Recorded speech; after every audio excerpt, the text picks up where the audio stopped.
Assalamualaikum, salam sejahtera. Saya Aibi Alpi. Terima kasih kerana bersama kami di Sabah Hits Online TV dalam Mutakhir edisi tengah hari.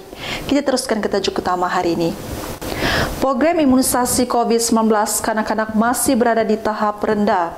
Bekalan paracetamol boleh didapati di pasaran. Dua lelaki dikuatiri lemas.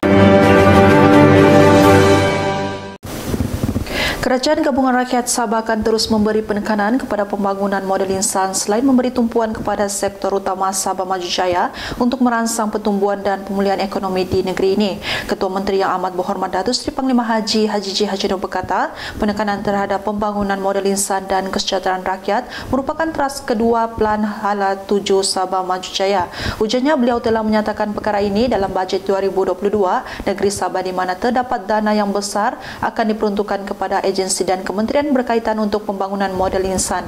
Tambahan pula, jumlah 24 juta diperuntukkan kepada pembangunan sumber manusia jabatan untuk menjalankan kursus dan latihan kemahiran dalam teknologi, teknikal dan perdagangan bagi memperkukuhkan pembangunan model insan serta dapat melahirkan insan yang berwibawa dan generasi berdaya tahan.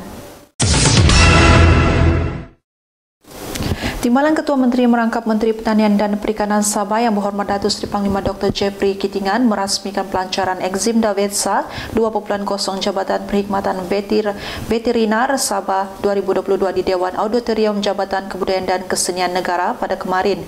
Juga mengucapkan tahniah dan syabas atas kejayaan majlis pelancaran dan pematuhan SOP yang ketat bagi mencegah penularan penyakit COVID-19.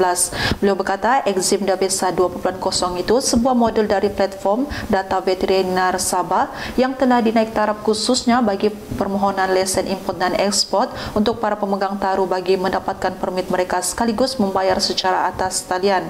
Tambahnya, Kementerian Pertanian dan Perikanan Sabah sentiasa memastikan keselamatan makanan dan kecukupan pengeluaran makanan meliputi subsektor tanaman, peternakan dan perikanan bagi negeri Sabah akan terjamin.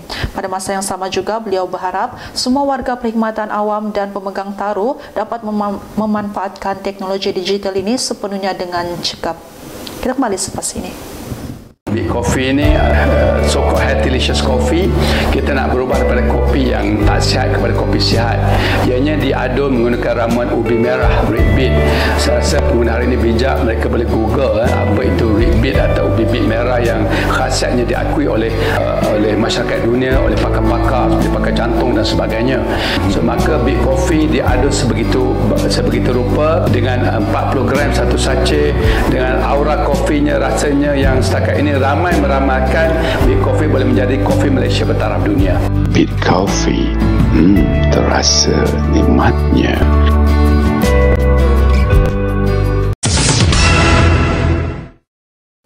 Kita bertemu kembali. Menteri Pembangunan Masyarakat dan Kesejahteraan Rakyat Sabah Datuk IR Shahilmi Yahya memaklumkan bekalan paracetamol di negeri ini masih boleh didapati di farmasi atau kedai serbaneka walaupun berlaku pembelian panik berikutan gelombang Omicron baru-baru ini. Beliau berkata benar bahawa Sabah mengalami situasi kehabisan bekalan paracetamol jenama Panadol sekitar 2 minggu lalu disebabkan ia laris di pasaran. Namun bekalan ubat itu kini sudah kembali stabil dan boleh didapati di pasaran.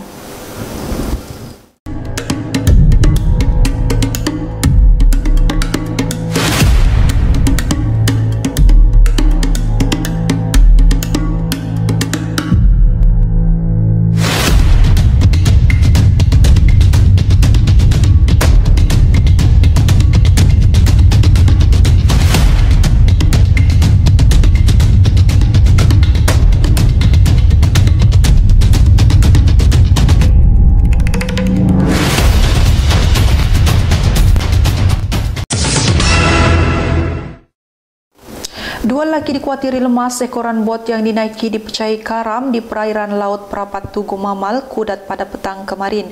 Dua mangsa yang hilang itu dikenali sebagai Aiwayender dan McLean yang masing-masing berusia 20 dan 28 tahun. Jurucakap Pusat Gerakan Operasi Jabatan Bomba dan Penyelamat Malaysia Sabah berkata, pihaknya menerima panggilan kecemasan berkaitan terdapat sebuah bot karam ketika melakukan aktiviti memukat di laut pada jam 6.04 petang. Ujarnya, pemanggil turut memaklumkan terdapat dua mangsa yang dikuatiri dikhuatiri lemas. Selepas menerima maklumat itu, 6 anggota termasuk pegawai dari Balai Bom Badan Penyelamat Kudat diarahkan ke tempat kejadian bagi menjalankan operasi mencari dan menyelamat mangsa dengan kaedah surface rescue. Teknis ini dapat melegakan sembelit, dapat meratakan perut yang buncit, dapat membersihkan usus secara berkesan, mengurangkan berat secara efektif, mengurangkan sakit lutut dan dapat mengurangkan kebas kaki dan tangan. Bukan itu saja, Pretty Cleanse juga dapat membaiki sistem pernafasan, juga dapat menurunkan paras glukosa dan dapat mengawal tahap kolesterol, mengawal diet yang seimbang, dapat mengawal hormon dan mampu mengurangkan masalah obesitas.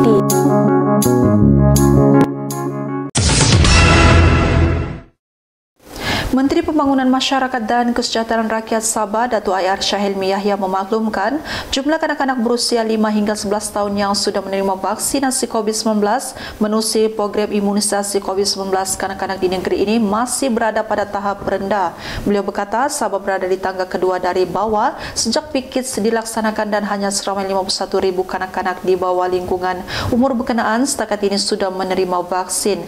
Ujarnya lagi, pihaknya ingin menyasarkan sekurang-kurangnya 50% kanak-kanak di Sabah di bawah lingkungan umur terbabit menerima vaksin sebelum sesi persekolahan dibuka pada hujung bulan ini.